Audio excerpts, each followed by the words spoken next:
नमस्कार दोस्तों, उम्मीद करता हूँ आप सब बिल्कुल ठीक होंगे और आज के इस खास मॉक को देखने के लिए आप सभी बिल्कुल तैयार होंगे।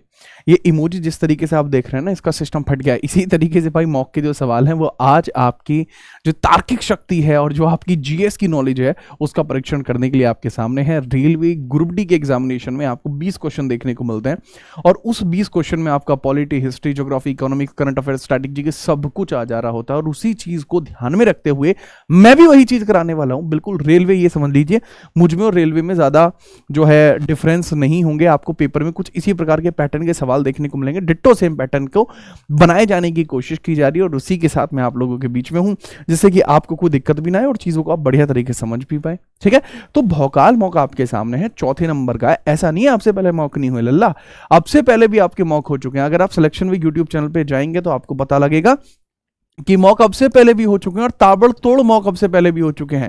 ठीक है, मॉक नंबर 1 सुपर मॉक के तौर पर आपको देखने को मिला, उसके बाद आपको दूसरा मॉक देखने को मिला, कल तीसरा मॉक देखने को मिला, चौथा मॉक अब वर्तमान में आपको देखने को मिल रहा है। और ये वो चौथा मॉक होगा जिसके जो सवाल हैं आपको लग 20 रहे हैं, लेकिन हर एक क्वेश्चन के साथ 4-4, 5-5 क्वेश्चन का एक्सप्लेनेशन होगा। आर पार का खेल खराब। आपका जो खेल है वो पूरी तरीके से ऐसा बना दिया जाएगा कि पेपर में आप जाएंगे तो करके ही आएंगे। ठीक है, तो वही चीज को ध्यान में रखते हुए चीजों को कराया जा रहा है। अगर आप रेलवे का ना पूरा फाउंडेशन बैच भी लेना चाहते हैं तो वो आपकी अपनी एप्लीकेशन सिलेक्शन वे के ऊपर अवेलेबल है, जिसमें आप देख सकते हैं जो धुआंधार भौकाली टीचर आपके सामने आपको दिख रहे हैं, अलग ही लेवल के टीचर्स आपके हैं। ठीक है, जीएस मैं करा रहा हूं, मैथ्स गगन सर करा रहे हैं, साइंस हरी सर करा रहे हैं और रीजनिंग करा रहे हैं दीपक सर। ठीक है, कोर्स एकदम 1 दिसंबर से क्लास चलनी है, लेकिन उससे पहले ऑफर्स जो हैं वो वर्तमान में चले हुए हैं, तो एक बार जाके जरूर देखना भाई साहब, तब आप जान पाएंगे कि क्या चीजें कैसे कैसे होंगी।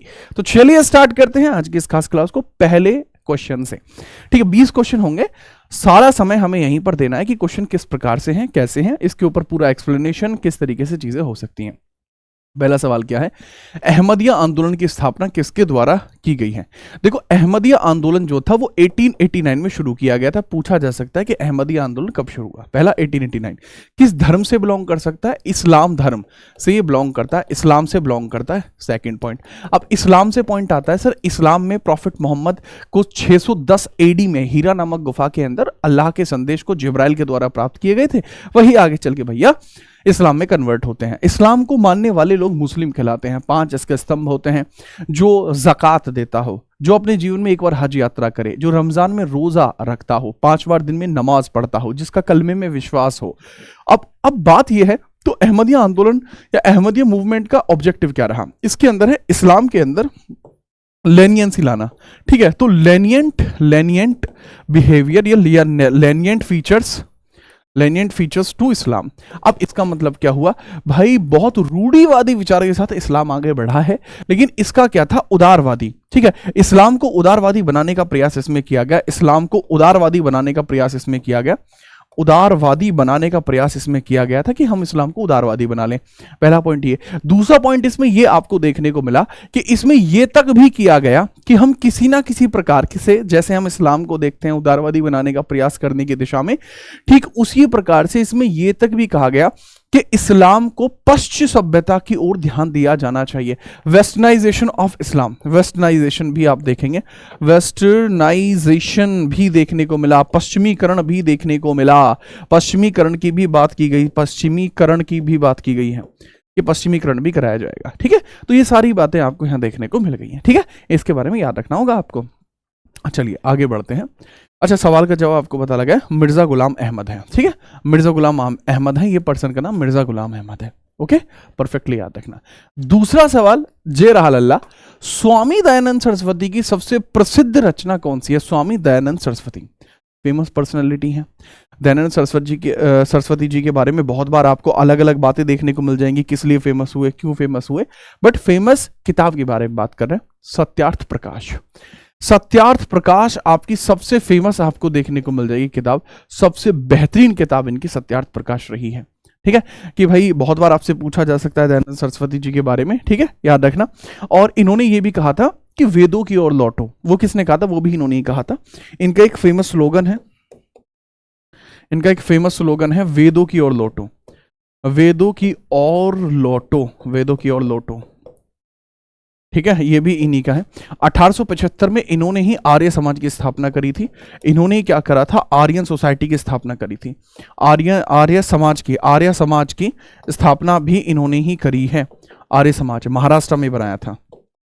महाराष्ट्र में स्थापना 1875 में आर्य समाज की इन्होंने की है। बहुत जोरदार आदमी है। इनका मानना था कि आर्यंस कहाँ से आए हैं, इनका मानना था कि आर्यंस तिब्बत से आए हैं। ठीक है, ये क्या बताते हैं कि आर्यंस जो हैं, आर्यंस यानी आर्य, ठीक है, आर्य कहाँ से आए, इनका मानना है कि आर्य तिब्बत से आए हैं। कहाँ से, तिब्बत से इंडिया में आए हैं, ऐसा इनका मानना है।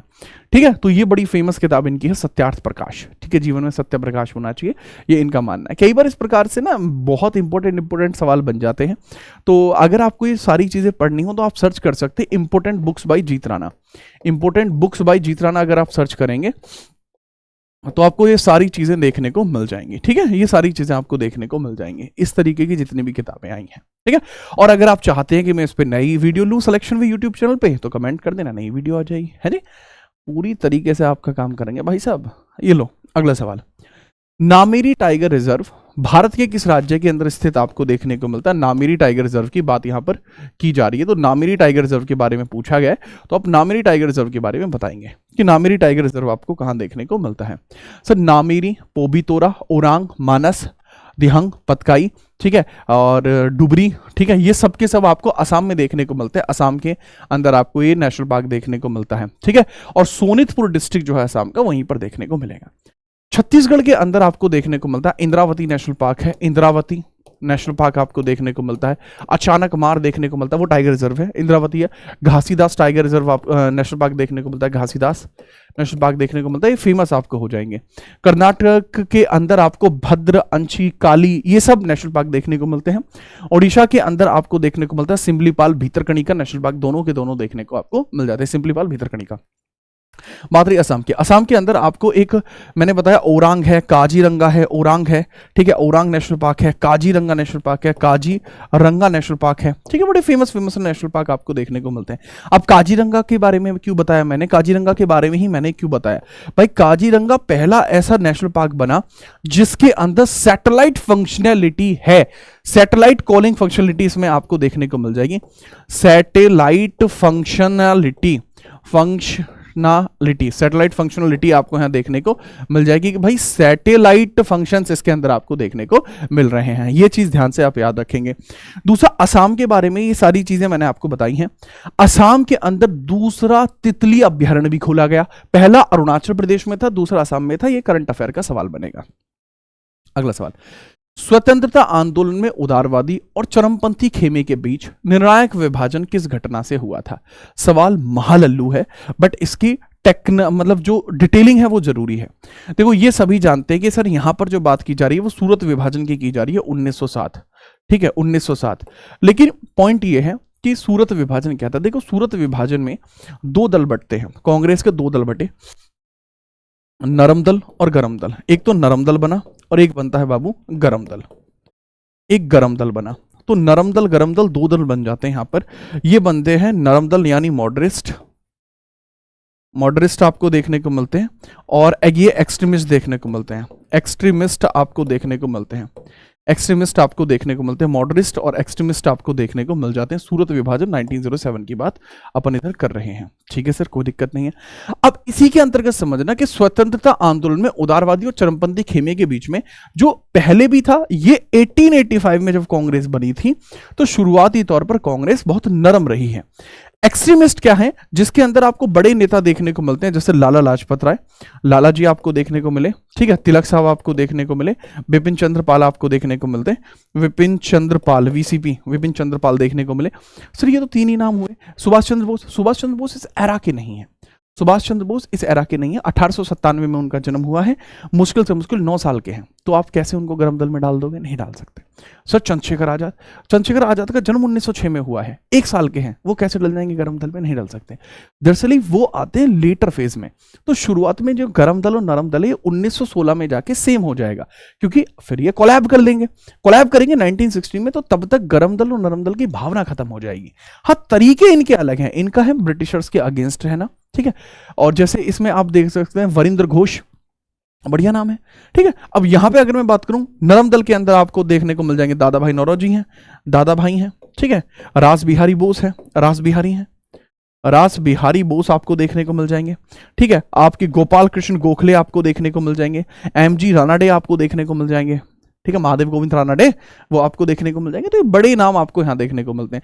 रवींद्रनाथ टैगोर, उनमें शुरुआती तौर पर वो नरम थे, बाद में उन्हें एक्सट्रीमिस्ट भावनाएं भी हमने उनमें देखी, तो ये चीज भी थोड़ी आती है, ठीक है। अच्छा, बंगाल का विभाजन 1905 में होता है 16 अक्टूबर को, जो कर्जन के द्वारा कराया गया था। चंपारण सत्याग्रह जो आपका हुआ था, चंपारण के अंदर सत्याग्रह, बिहार चंपारण में सत्याग्रह 1917 में होता है, इसको नमक सत्याग्रह भी इसको कहा जाता है। जलियांवाला बाग हत्याकांड 13 अप्रैल 1919 में होता है, और इसके पीछे के कई सारे कारण रहे हैं। क्रॉलिंग एक्ट है, ठीक है, जो मेजर कारण है। 11 अप्रैल को आया था, जनरल डायर ने आदेश दिए थे कि 180 मीटर गली के अंदर जहां मार्शला शेरवुड गिरी है, वहां कोई भी इंडियन जाएगा तो रगड़ते हुए जाएगा। उधर डॉक्टर सत्यपाल और सैफुद्दीन किचलू की अरेस्ट हुआ है। उधर 1919 का एक्ट का लोग विरोध कर रहे हैं, उसके लिए रॉलेट एक्ट ला दिया गया। इन सभी कारणों की वजह से जलियांवाला बाग हत्याकांड हुआ था। जनरल डायर इसमें दोषी था। 40 में जाकर इनकी हत्या करी जाती है, उधम सिंह जी के द्वारा लिया जाता है बदला, ठीक है। खैर, आगे बढ़ते हैं। 5वें नंबर का सवाल, किसी राज्य का सबसे बड़ा विधि अधिकारी कौन माना जाता है? कोई एक राज्य है, उसके अंदर सबसे बड़ा लीगल ऑफिसर कौन हो सकता है, उसके बारे में चर्चा की जा रही है कि भाई सबसे बड़ा लीगल ऑफिसर है, और सबसे बड़ा लीगल ऑफिसर हो कौन सकता है। मतलब ये बड़ा कॉमन सा क्वेश्चन बनेगा कि भाई लीगल ऑफिसर बताना है, सबसे बड़ा कौन हो सकता है। आर्टिकल ही बता दीजिए। आर्टिकल 165 हो गया। आर्टिकल 165 क्यों हो गया? क्योंकि इसी के अंदर हमें एडवोकेट जनरल के बारे में बताया गया है, एडवोकेट जनरल के बारे में बताया गया है, ठीक है। महाअधिवक्ता के बारे में बताया गया है, एडवोकेट जनरल के बारे में बताया गया है, ठीक है। तो इसका काम क्या होता है भाई? ये राज्य सरकार के वकील की भांति कार्य करता है। क्या? राज्य सरकार के वकील की भांति कार्य करता है कि राज्य सरकार में क्या काम कैसे होना है। तो ये महाअधिवक्ता होता है आपका, राज्य सरकार का वकील होता है, इसको एडवोकेट जनरल कहा जाता है। एक राज्य का सबसे बड़ा अधिकारी होता है। अपॉइंटमेंट गवर्नर करता है। अपॉइंटमेंट कौन करता है? लल्ला, गवर्नर। अपॉइंटमेंट गवर्नर करता है, GOVERNOR। अपॉइंटमेंट गवर्नर करता है। एडवाइस किससे लेता है? एडवाइस किससे लेता है सर? एडवाइस लेता है सीएम से और सीएम की काउंसिल से, तब जाकर माहौल पूरा वेवी बनता है, ठीक है, याद रखना। महान्यायवादी आर्टिकल 76 में आपको देखने को मिलता है। इसके अपॉइंटमेंट प्रेसिडेंट करता है। सलाह किससे लेता है? पीएम और उसकी काउंसिल से लेता है। लीगल एडवाइजर कोई भी पर्सन हो सकता है जिसको लॉ के बारे में जानकारी है। लॉ सेक्रेटरी, कानून विधि सचिव होता है। ये जो है ना, ये पोस्ट बनी कब थी? 1834 में भारत में पहला लॉ कमीशन बना, फर्स्ट लॉ कमीशन हमारा बनता है, तब ये पोस्ट बनी थी। और जो पहला हमारा लॉ कमीशन अधिकारी था, फर्स्ट हेड इसके अंदर जो हमने देखा था, फर्स्ट चीफ जो इसके अंदर हमने देखा था, उसका नाम था TB Macaulay, Thomas Babington Macaulay आपको देखने को मिला था। ब्रिटिशर्स ने इस पद को बनाया था, ठीक है। आईपीसी जो निर्माण हुई है वो इन्होंने ही करी है। आईपीसी आज की डेट में आईपीसी नहीं चलती, BNS चलती है, ठीक है, याद रखना। तो वो चीज भी आप पढ़ेंगे, ठीक है, वो चीज भी आप पढ़ेंगे। अगला सवाल, मई 2025 में भारतीय रिजर्व बैंक ने किसे अपना नया डेप्यूटी गवर्नर नियुक्त किया है? In May 2025 whom did reserve bank of India appoint as its deputy governor. 4 deputy governor भी आपको देखने को मिलते हैं जो आरबीआई के अंदर आते हैं। आरबीआई के स्ट्रक्चर के अंदर आपको 4 डेप्यूटी गवर्नर भी देखने को मिलते हैं, उसके बारे में भी आपको थोड़ा सा पता होना चाहिए, ठीक है। खैर, बहरहाल अगर हम बात करें इसके बारे में, कौन है? आपको लग रहा होगा ये पुरुष है, बट नहीं, ये तो आपको फंसाने के लिए था। करेक्ट आंसर पूनम गुप्ता है। यही तो बात है, लॉजिकली सवाल को हम ऐसे ही रखना पसंद कर रहे होते हैं, ठीक है। अच्छा, यहां पे समझना, जो गवर्नर है वर्तमान में, जो गवर्नर आपको देखने को मिलते हैं वो आपको कौन देखने को मिले, उसके बारे में थोड़ी जानकारी दीजिए। आरबीआई की स्थापना 1934 आरबीआई एक्ट के बेसिस पर होती है। 1934 में आरबीआई एक्ट आया, बॉन्ड्स रिलीज करे जाते हैं। हेडक्वार्टर इसके कहां रखे जाते हैं? हेडक्वार्टर शुरुआती तौर पर इसके हेडक्वार्टर जो है कलकत्ता में रखे गए, बाद में इसको मुंबई में लेकर आया गया, हेडक्वार्टर मुंबई में लेकर आया गया, ठीक है। मुंबई में कब आया था? 1937 से, ठीक है। स्थापना कब हुई है? 1935 में। उससे पहले हेडक्वार्टर कहां पे थे? कलकत्ता में। तो हेडक्वार्टर्स के बारे में भी आप उस तरीके की चीजें याद रखेंगे। वर्तमान में इसके गवर्नर हैं संजय मल्होत्रा हैं, जो 26वें नंबर के हैं। वर्तमान में गवर्नर जो है 26वें नंबर के हैं, दैट इज संजय मल्होत्रा, ठीक है। संजय मल्होत्रा आपको देखने को मिलते हैं, संजय मल्होत्रा आपको देखने को मिल जाएंगे।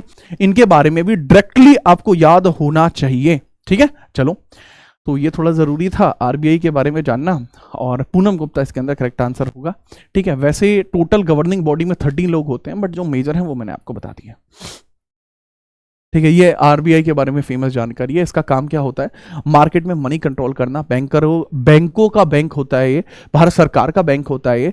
Repo rate, bank rate, reverse repo rate, ठीक है, SLR, statutory liquidity rate, CRR, current repo rate, ये सब चीज डिसाइड करना इसका काम होता है। ठीक है जी, आगे बढ़ते हैं। 7वां सवाल, चाय की खेती के लिए जलवायु और मिट्टी की दृष्टि से भारत का सबसे अनुकूल क्षेत्र कौन सा है? टी प्रोडक्शन के बारे में सबसे बेस्ट आपको एरिया कौन सा देखने को मिलेगा? देखो, टी के लिए कंटिन्यूसली बारिश चाहिए और बहुत लंबे समय तक पानी नहीं रुकना चाहिए। अगर बहुत लंबे समय तक पानी रुक गया तो चाय के पेड़ खराब हो जाएंगे। तो ये किसी ऐसी जमीन में हो सकते हैं जो माउंटेन की सॉइल हो और जिसमें आपकी स्टेप एग्रीकल्चर की जा सके, यानी जिसमें सीढ़ियों के हिसाब से खेती की जा सके, क्योंकि वहां पानी नहीं रुकेगा, सीढ़ियों पे से पानी स्लोप में नीचे गिर जाएगा। तो उसी तरीके की चीज चाहिए। पंजाब और हरियाणा में पानी की एबंडेंसी है और इस प्रकार की लैंड आपकी यहां देखने को नहीं मिलती। क्लियर? तो ये आंसर तो नहीं हो सकता।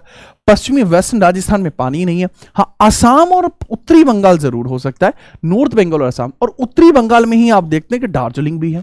दार्जिलिंग असम में नहीं है, दार्जिलिंग वेस्ट बंगाल में है। और दार्जिलिंग रेलवेज को 1999 में यूनेस्को की लिस्ट में भी डाला गया था। ठीक है, कल के मौके में मैंने बताया भी था। डेक्कन का प्लेट्यू जो है कॉटन के लिए फेमस है, कॉफी के लिए फेमस है, बट चाय के लिए नहीं है। चाय के लिए है असम एंड नॉर्थ बंगाल। अब हम देख लेते हैं कहाँ कहाँ थोड़ा इसका हिसाब किताब रहता है। असम में 34 है, जो इतने हेक्टेयर में, ठीक है, 3,47,809 हेक्टेयर के अंदर आप देखते हैं, ठीक है, इतने बड़े एरिया के अंदर आप देखते हैं कि चाय की खेती होती है। अच्छा खासा चाय यहां पर उगाया जाता है। हम एक बड़े प्रोड्यूसर हैं, इंपोर्टर हैं और कंज्यूमर भी हैं। ठीक है, इसमें याद रखना। ठीक है, टॉप लेवल पे हम नहीं हैं, ये भी याद रखना। राज्य का मुख्यमंत्री मुख्य रूप से किसके प्रति जवाबदेह होता है, इसके बारे में थोड़ा सा बताइए। देखो, इसके लिए मैं एक आर्टिकल बताना चाहूंगा। इसमें बच्चे गलती कर देते हैं कि उन्होंने इसमें डायरेक्टली में तो ठोक के गलती मारेंगे। ठीक है, थोक के भाव में गलती करते हैं, बट इसका आंसर है 163 का क्लॉज 2। 163 के क्लॉज 2 में लिखा हुआ है कि राज्य का मुख्यमंत्री / या मंत्री परिषद ये दोनों के दोनों ही विधानसभा के प्रति जिम्मेदार होते हैं। रेस्पॉन्सिबल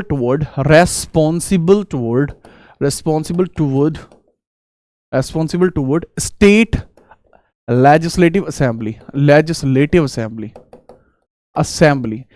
लेजिस्लेटिव असेंबली के टुवर्ड ये आपकी रेस्पॉन्सिबल होते हैं। राज्य विधानमंडल के प्रति इनकी जिम्मेदारी होती है। ये 163 के दूसरे नंबर के क्लॉज में लिखा हुआ है। इसके बारे में आपको थोड़ा सा याद रखना चाहिए। 164 है बच्चों, 163 मैंने गलत लिख दिया, 164 क्लॉज है ना, 164 का दूसरा क्लॉज आपको देखने को मिल जाएगा। 164 क्लॉज नंबर 2। ठीक है, याद रखेंगे आप। तो अच्छा सर, आपको एकदम से कैसे याद आया? आप तो 63 लिख दिए थे। दरअसल इसमें ना एक टेक्नोलॉजी काम करती है। जैसे सेम ये है, सेम ऐसा सेंटर में भी होगा, उसमें 89 ऐड करूंगा तो इतना आएगा। और सेंटर में 75 का 3 होता है इस तरीके का। 75 के 3 में अगर मैं 89 जोड़ूंगा तो 9 5 14, 8 7 15 और 1 16, तो 164 आएगा। ये सब में काम करता है। ठीक है, तो याद रखना। हाँ, कुछ मेजर जगह काम नहीं करता है, बट वो है कि तरीका बढ़िया है। ठीक है, तरीका बढ़िया है। तो जिम्मेदारी किसके प्रति है, मैंने बताया विधानसभा के प्रति जिम्मेदारी। आप देखते हैं कि हम जिम्मेदारी इस प्रकार से ली जाती है। इसके बारे में सीधे तौर पर आप चीजों को थोड़ा सा याद रखेंगे। मुझे नहीं लगता कि इसमें दिक्कत होगी। सुप्रीम कोर्ट है, सुप्रीम कोर्ट की स्थापना 124 के अंदर है। आर्टिकल 124 से लेकर 147 इसी के बारे में चर्चा की गई है। प्रेसिडेंट ऑफ इंडिया आर्टिकल 52 से लेकर 63 में उल्लेखित किए गए हैं। ठीक है, 62 में उल्लेखित किए गए हैं। ठीक है, गवर्नर ऑफ ए स्टेट 153 से लेके और 161 तक उल्लेखित किए गए हैं। तो इनका भी एक अलग लेवल है। ठीक है, जैसे हमारे यहाँ गवर्नर का जो पद है 1935 अधिनियम में ये पहली बार उल्लेखित किया गया। इसकी शक्ति हमने कनाडा से ले ली। ये बहुत जरूरी बात है। 1935 के बारे में लोगों को पता ही नहीं है। क्लास की स्पीड नहीं बढ़ाई है, मैं बोल ही तेज रहा हूं। ठीक है, याद रखना, ये बताना जरूरी था। पर्यावरण, वन और वन्य जीवों की सुरक्षा का प्रावधान भारतीय संविधान के किस अनुच्छेद में है? देखो, अगर आप बचाना चाहते हो एनवायरमेंट को, बचाना चाहते हो फॉरेस्ट को, बचाना चाहते हो वाइल्ड लाइफ को, तो ऐसी परिस्थिति में आपको एक आर्टिकल देखने को मिलता है, 48A आर्टिकल आपको देखने को मिलता है, जो कि पर्यावरण, वन्य जीव, ठीक है, इन सबको सुरक्षा देने के लिए होता है। शुरुआती तौर पर यह नहीं था। ए का मतलब होता अमेंडमेंट। सर 48 भी तो है बाबू, 48 पशुपालन है कि आप पशुपालन को बचाएंगे, आप खेती को बचाएंगे, आप गौ रक्षा करेंगे, वो है यहां पर। ठीक है, 47 में क्या है? शराबबंदी, क्यों? क्योंकि इसमें राज्य का कर्तव्य है कि वह नागरिकों के स्वास्थ्य का ध्यान रखे। तो सबसे पहले तो शराब पे रोक लगाएंगे। बिहार में शराबबंदी इसी आर्टिकल से होती है, ठीक है। ये होता है राज्य का कर्तव्य है नागरिकों का स्वास्थ्य, नागरिकों का स्वास्थ्य। और इसमें आप ये देखते हैं जो 49 आर्टिकल है, जैसे आप कई बार बिल्डिंगों पर जाते हैं उस पर लिखा होता है कि अमित वैड अमिता हैं, ठीक है, कि तुम्हारे प्यार में नस काट लिए, मतलब दीवारों पे जो लिखे होते हैं, लाल किले पे जाके किसी ने पीक मार दी दिलबाग खा के, ठीक है। तो ये सब चीजें नहीं करनी चाहिए, ठीक है। ये होता है प्रोटेक्शन ऑफ पब्लिक प्रॉपर्टी, सार्वजनिक संपत्ति की सुरक्षा, सार्वजनिक संपत्ति सुरक्षा, संपत्ति सुरक्षा। मेट्रो के अंदर लोहे की सीट क्यों लगी गई है पता है? क्योंकि जो रोडवेज वगैरह वाले होते हैं उसमें गत्ते की सीट लगी होती है, लोग सीट फाड़ के ले आ रहे हैं, तो उस वजह से सार्वजनिक संपत्ति की सुरक्षा की वजह से ऐसा किया होता है, ठीक है, याद रखना। आगे हम बात करते हैं अगला सवाल। अच्छा, ये शुरुआत में नहीं था, इसको कब जोड़ा गया? 42 सीए संविधान संशोधन 1976 के द्वारा इसको जोड़ा गया था। सीए का मतलब होता है कॉन्स्टिट्यूशन अमेंडमेंट एक्ट 1976, स्वर्ण समिति के सिफारिश पर किया गया, मिनी कॉन्स्टिट्यूशन कहते हैं। प्राग ऐतिहासिक काल गुफा चित्रों के लिए प्रसिद्ध भीमबेटका शैल आपको कहां देखने को मिलती है? सर यह आपके रायसेना डिस्ट्रिक्ट में देखने को मिलती है, रायसेना डिस्ट्रिक्ट में देखने को मिलती है, जो मध्य प्रदेश में देखने को मिलता है। रायसेना डिस्ट्रिक्ट ऑफ मध्य प्रदेश में भीमबेटका केव है, इसके अंदर भित्ति चित्र बनाए गए हैं, म्यूरल पेंटिंग आपको देखने को मिलते हैं। म्यूरल का मतलब होता है भित्ति चित्र, इसके अंदर क्रिएट है, भित्ति चित्र इसमें क्रिएट है। और ये प्राक ऐतिहासिक काल के हैं, प्री हिस्टोरिक केव हैं ये। इसके अंदर प्रोटो प्री दोनों तरीके के डिजाइन आपको यहां देखने को मिल जाएंगे और बहुत जोरदार तरीके से आपको ये देखने को मिल जाते हैं। 30,000 से ज्यादा साल पुराने हैं, यूनेस्को में शामिल किए जा चुके हैं और ये मध्य प्रदेश में। गुजरात के अंदर अगर हम देखें, अहमदाबाद सिटी है, गुजरात में अहमदाबाद सिटी है। अहमदाबाद एक ऐसा शहर बना जिसको 2017 में यूनेस्को में शामिल किया गया और पहला क्लासिकल शहर बना जो यूनेस्को में शामिल हुआ था। राजस्थान के अंदर जयपुर है, जयपुर को यूनेस्को में कब शामिल किया गया था? तो जयपुर यूनेस्को में शामिल होता 2019 में, एक शहर की भांति ही शामिल हुआ था। उत्तर प्रदेश में ताजमहल है जो यूनेस्को में शामिल होता है 1983 में। आगरा का किला है उत्तर प्रदेश में, वो भी आपका आगरा में ही है, वो भी शामिल हुआ 1983 में। तो अगर हम बात करें कि पहली जो चीज शामिल हुई है वो 1983 में ही शामिल हुई है। अगला सवाल, 61वें संविधान संशोधन अधिनियम का मुख्य प्रावधान क्या था? 61वां संविधान संशोधन 1989 होता है जी, ठीक है, 1989 में हुआ था। इसके थ्रू क्या किया गया था? मतदान की आयु को 21 वर्ष से घटाकर 18 वर्ष कर दिया। राजीव गांधी ने कराया था, that is by Rajiv Gandhi. कौन करा रहा है इसको? राजीव गांधी भाई करा रहे हैं। इसके बारे में थोड़ा सा आपको याद रखना पड़ेगा। अच्छा, दल बदल विरोधी कानून का परिचय सर ये 52वें संविधान संशोधन के माध्यम से 1985 में हुआ था और इसका मतलब शुरुआती तौर पर तो केवल डिफेक्शन लॉ था, लेकिन ये एंटी डिफेक्शन लॉ कब बना? विरोधी कब जुड़ा? एंटी शब्द कब जुड़ा? 1989 में इसमें एंटी शब्द जुड़ा था। पार्टी इलेक्शन जीतने के बाद यदि 6 महीने के अंदर कोई नेता अपना दल बदलता है तो उसकी सदस्यता रद्द हो जाएगी। पंचायतों में महिलाओं के लिए सीटों का आरक्षण 73 संविधान संशोधन 1993, पंचायतों में महिलाओं के लिए 33% रिजर्वेशन रहता है 1/3। पूर्व शासकों के लिए प्रिवी पर्स का उल्लंघन 26वां संविधान संशोधन 1971 के माध्यम से प्रिवी पर्स पॉलिसी को रद्द कर दिया गया था। ये बातें आपको पता होनी चाहिए। अगला सवाल, नगर पालिकाओं को संवैधानिक दर्जा देने वाला संशोधन कौन सा है? Which constitution amendment give constitutional status to the municipalities? Municipalities का मतलब होता है नगर पालिकाएं। नगर पालिकाओं को मिलता है जी संवैधानिक दर्जा। वो संवैधानिक दर्जा किस तरीके से मिलता है? यानी संविधान के अकॉर्डिंग नगर पालिकाओं को एक अलग से स्टेटस मिल जाएगा, है ना। अब जैसे 69वां संविधान संशोधन 1993, डायरेक्टली इसके अंदर कोई भी बड़ा म्युनिसिपैलिटी चेंज नहीं हुआ, ठीक है, कोई बड़ा म्युनिसिपैलिटी चेंज इसमें हुआ ही नहीं। डेट गलत है क्योंकि 69वां संविधान संशोधन हुआ 1991 में था। इसके थ्रू एनसीआर का निर्माण होता है, दिल्ली में विधानसभा बनती है, पुदुचेरी में विधानसभा बनती है, पुदुचेरी और दिल्ली के अंदर बन जाती है क्या? विधानसभा, ठीक है, लेजिस्लेटिव असेंबली बन जाती है। सीट कितनी कितनी है? दिल्ली में 70 सीट है भाई साहब। रेखा गुप्ता जी अभी फिलहाल में यहाँ पे जलवा काट रही है। यहाँ 30 सीट आपको पुदुचेरी में देखने को मिलते हैं। किसी भी विधानसभा में सबसे कम सीट अगर कहीं पे है तो वो पुदुचेरी, पर ये तो यूटी है। यूटी में विधानसभा कैसे हो सकती है? यही तो विशेष प्रावधान था, तभी तो संशोधन करना पड़ा। साधारण होता तो संशोधन करते क्यों? एनसीआर मतलब होता है नेशनल कैपिटल रीजन होता है। अगर मैं केवल दिल्ली को देखूं तो वो एनसीटी होता है, नेशनल कैपिटल टेरिटरी होता है, राष्ट्रीय राजधानी क्षेत्र होता है। यह राष्ट्रीय राजधानी क्षेत्र होता है, लेकिन इसके अंदर हरियाणा, उत्तर प्रदेश, राजस्थान सब है। 11 डिस्ट्रिक्ट दिल्ली के हैं और 24 डिस्ट्रिक्ट हरियाणा और यूपी एंड राजस्थान के मिला के। ठीक है, याद रखना। 74वां संविधान संशोधन म्युनिसिपैलिटी से रिलेट करता है, ठीक है, याद रखिएगा। ये 1992 में आया था, इसको 1 जून 1993 में लागू किया गया था, 1 जून 1993 में लागू किया था, तब जाकर ग्राम पंचायतें बनी थी, नगर पालिकाएं बनी थी। 9A भाग है, आर्टिकल 243 पी से लेके ZG, ये सभी आर्टिकल्स इसके बारे में गुणगान करते हैं, इसके बारे में याद रखना, ठीक है, शक्तियां प्रदान करते हैं। ये म्युनिसिपल कॉर्पोरेशन का एक स्ट्रक्चर होता है, डेलीगेशन होता है, टॉप टू बॉटम लेवल चलता है इसके अंदर। 74वें संविधान संशोधन में सबसे नीचे होता है नगर पंचायत, ठीक है, उसके बाद होती है म्युनिसिपल काउंसिल, फिर होती है म्युनिसिपल कॉर्पोरेशन। नगर निगम है ये, नगर निगम, नगर परिषद और पंचायत। ये मुझे कहां पता लगी है, यह आर्टिकल 243 पी में लिखा हुआ है, जिसके अंदर एक नगर पालिका की संरचना का उल्लेख किया गया 243 पी में, ठीक है। ये सब आर्टिकल पता होने चाहिए आपको, ठीक है भाई। आगे बढ़ें क्या, ये लीजिए अगला सवाल, ये रहा अगला सवाल। देखने को मिलता है लोध जलप्रपात कहां पर आपको देखने को मिलता है, लोध वाटरफॉल कहां देखने को मिलता है। पेपर में ऐसी इमेज लगी हुई नहीं आएंगी, ये तो सिर्फ मैंने ऐसे डिजाइनिंग के तौर पर डाल दिया कि भाई ये क्यूट लग रही थी, तो मैं हाँ जी क्यूट लग रही है तो डाल देते हैं, कोई इशू ऐसा है नहीं, ठीक है, याद रखना। तो पूछ ले कहां पे है, देखो लोध वाटरफॉल जैसे शारावती कर्नाटक में है, राइट, शारावती कर्नाटक में, लोध झारखंड में है। झारखंड में आपको लोध वाटरफॉल देखने को मिल जाता है। शारावती है, कुंचिकल है, बड़े फेमस हैं आपके, ठीक है। तो इसके बारे में झारखंड के तौर पर आप इसको याद रखेंगे। बहुत सौम्य आपको देखने को मिलता है, बहुत अच्छे झरनों में से एक है, ठीक है। बहुत सारी अलग अलग चीजें भी आपको यहाँ देखने को मिलती है, हिसाब किताब तगड़ा ही आपको देखने को मिलता है। झारखंड के अंदर आपको बेतला नेशनल पार्क देखने को मिलता है, बेतला नेशनल पार्क आपको झारखंड में देखने को मिल जाएगा। उत्तराखंड के अंदर आपको राजाजी, फूलों की घाटी, नंदा देवी नेशनल पार्क देखने को मिलेंगे। उड़ीसा के अंदर भीतरकनिका शिमलीपाल नेशनल पार्क देखने को मिलेंगे, बट ये तो मैं बता चुका हूं, मैं रिपीट नहीं करता। रज पर्व फेस्टिवल यहां मनाया जाता है, रज पर्व, और आपका नवकलेश्वर फेस्टिवल मनाया जाता है, नुआखाई फेस्टिवल मनाया जाता है, दलखाई फेस्टिवल, दलखाई डांस किया जाता है। तो ये चीजें आप उड़ीसा के बारे में याद रखेंगे। छत्तीसगढ़ के बारे में मैं बता चुका हूं, लेकिन हरेला पर्व, हरेली पर्व मनाया जाता है, कर्मा डांस किया जाता है यहाँ पे, ठीक है, याद रखना। और जीका डसीन, ये डांस भी यहां पर किया जाता है छत्तीसगढ़ में। लो जी, आर्द्र समशीतोष्ण वन किस ऊंचाई सीमा क्षेत्र में पाए जाते हैं, in which altitude range are the moist temperature forest found.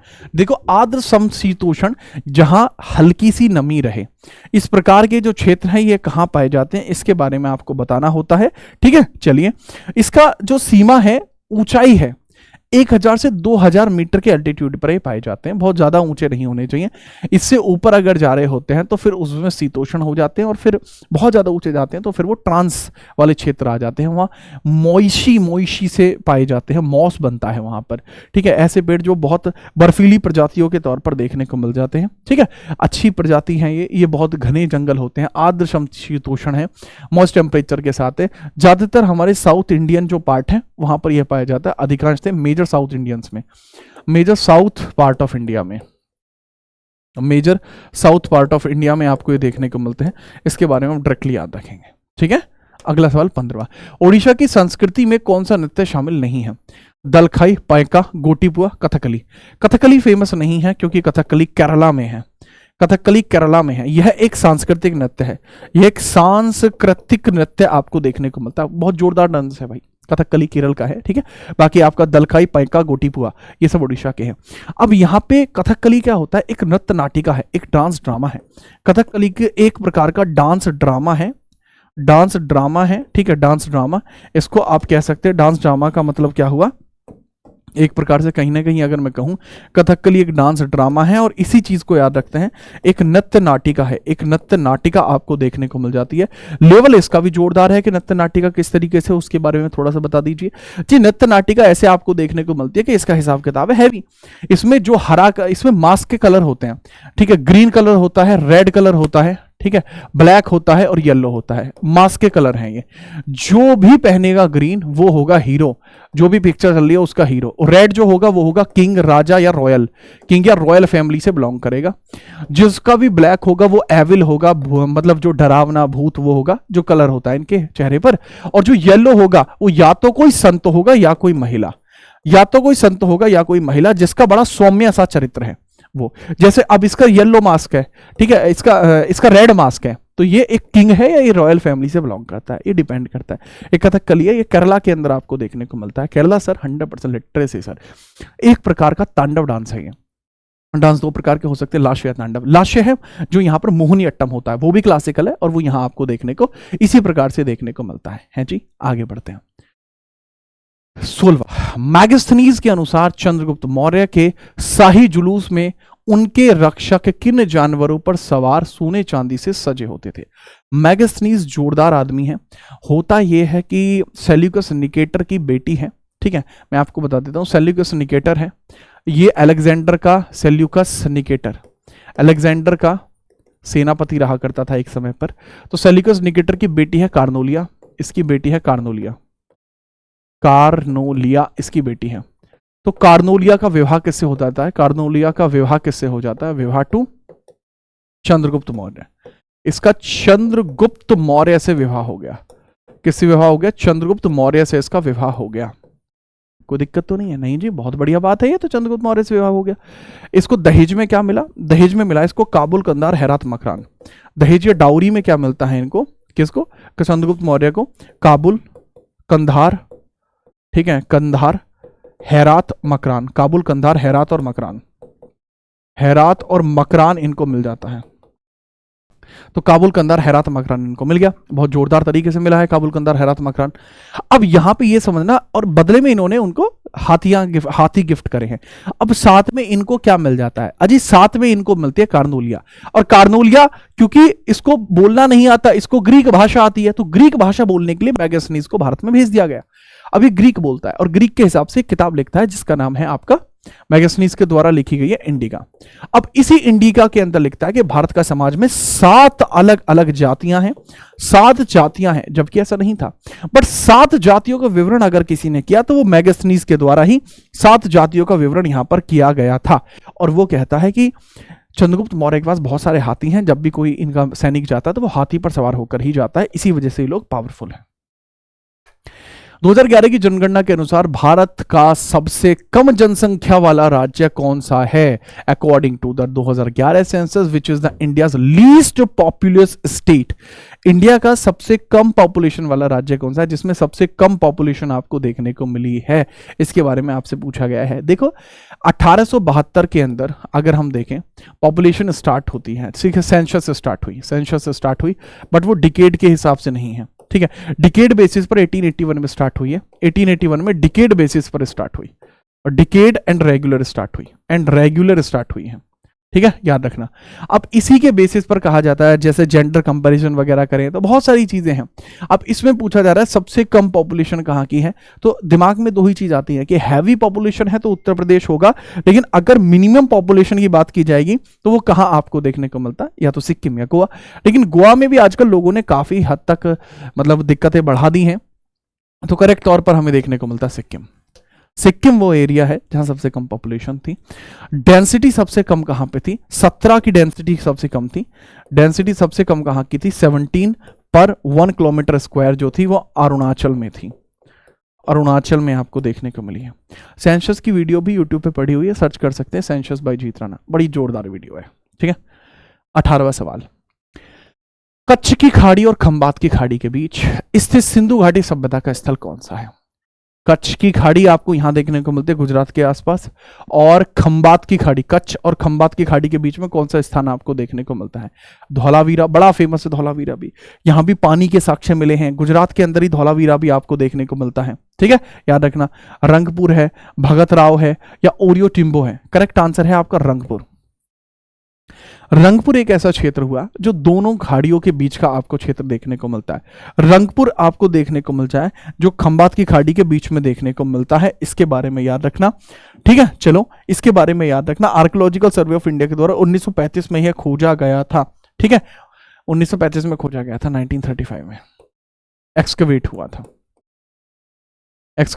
था। एक सवाल है भगत राव कहां पे है? सब भगत राव यह भी आपको गुजरात में ही देखने को मिलता है।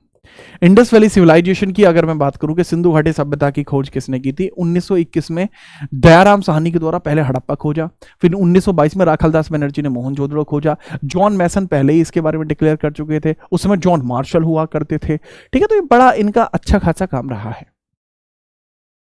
1947 से 51 के बीच भारतीय अर्थव्यवस्था में सार्वजनिक क्षेत्र की सबसे प्रमुख भूमिका क्या थी? What was the most prominent role of the public sector in the India economy between 47 to 91?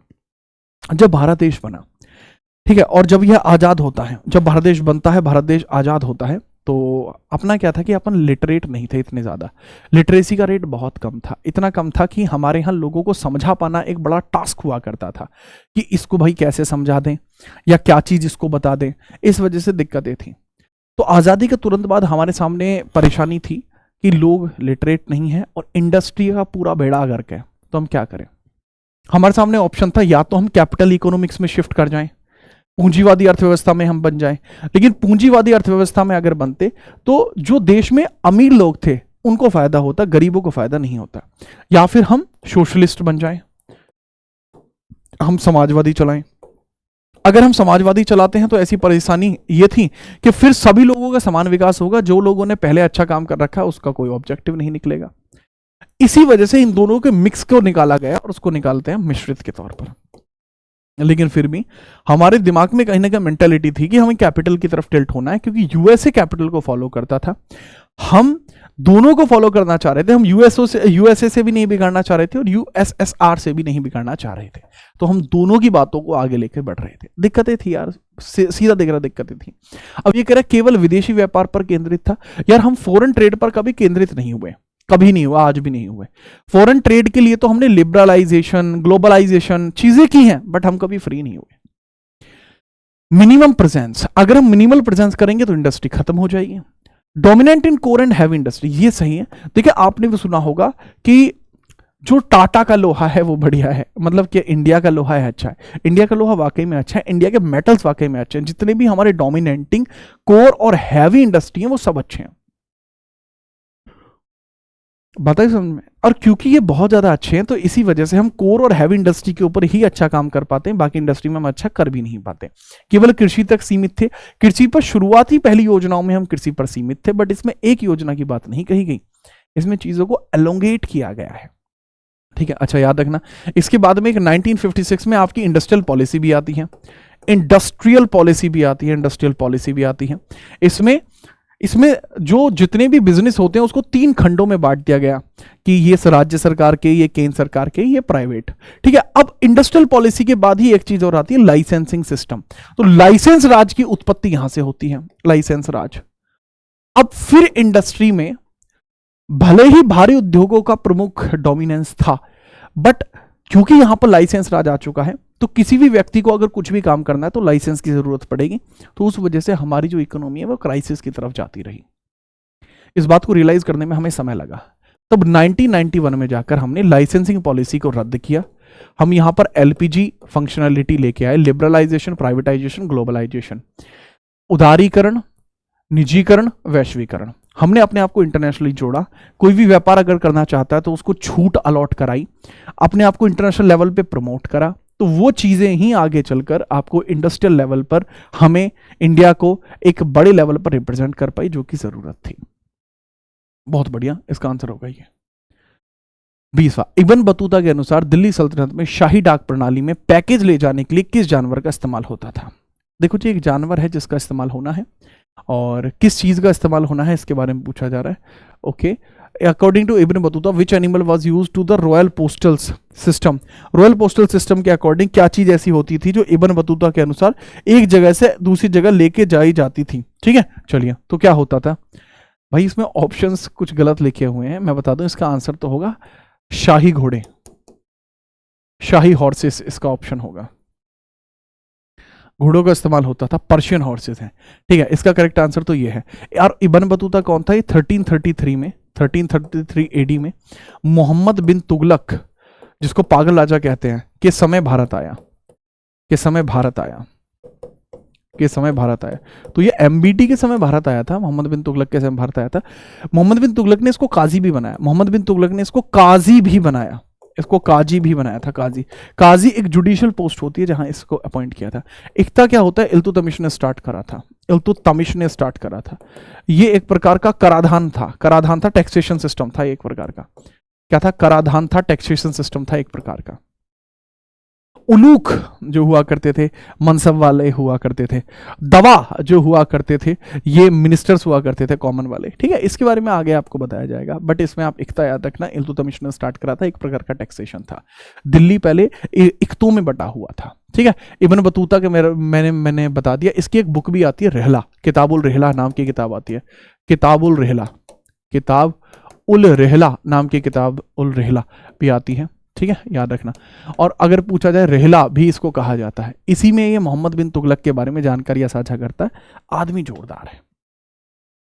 यह आपके लिए बोनस क्वेश्चन है, बुद्ध के पिछले जन्मों की कहानियों को किस नाम से जाना जाता है? ऑप्शन बिल्कुल एक्यूरेट है, वो जरूर बताना। आपको हिंट देने के लिए थियरी भी हम दे देते हैं, जैसे विनय क्या होता है, बुद्ध भिक्षुओं के मनों के मठवासी संहिता के अनुशासन के नियमों को संदर्भित करता है। त्रिपिटक क्या होता है? ठीक है, सूत्र पिटक, ठीक है, अभिधम्ब पिटक, विनय पिटक, ये सब चीजें आपको देखने को मिलती है। रूल रेगुलेशन होते हैं, सूत्र है, जातक कला है, बौद्ध साहित्य है। ठीक है, ये सब चीजें आपको देखने को मिलती है। क्योंकि एक बोनस क्वेश्चन है तो अगली क्लास में यहीं से लिंकिंग स्टार्ट होगी और फिर हम अगली क्लास में स्टार्ट करेंगे अगले मॉक से। तो आज की क्लास में तो यही रहेगा। ठीक है, इससे पहले कि मैं आपको थैंक यू बोलूं, आगे बढ़ूं, आपको मैं ये बात फिर से स्पष्ट कर देना चाहूंगा, लल्ला वाकई में ऐसी टीम आपको कहीं नहीं मिल पाएगी। ठीक है, और दूसरी चीज ये बच्चे कि भाई ये चीज भी आपको देखने को मिल रही है, रेगुलर क्लासेस आपकी यहां चल रही हैं। ठीक है, उसके लिए भी आपको रेडी रहना है। अब मिलते हैं कल, तब तक के लिए जय हिंद, वंदे मातरम।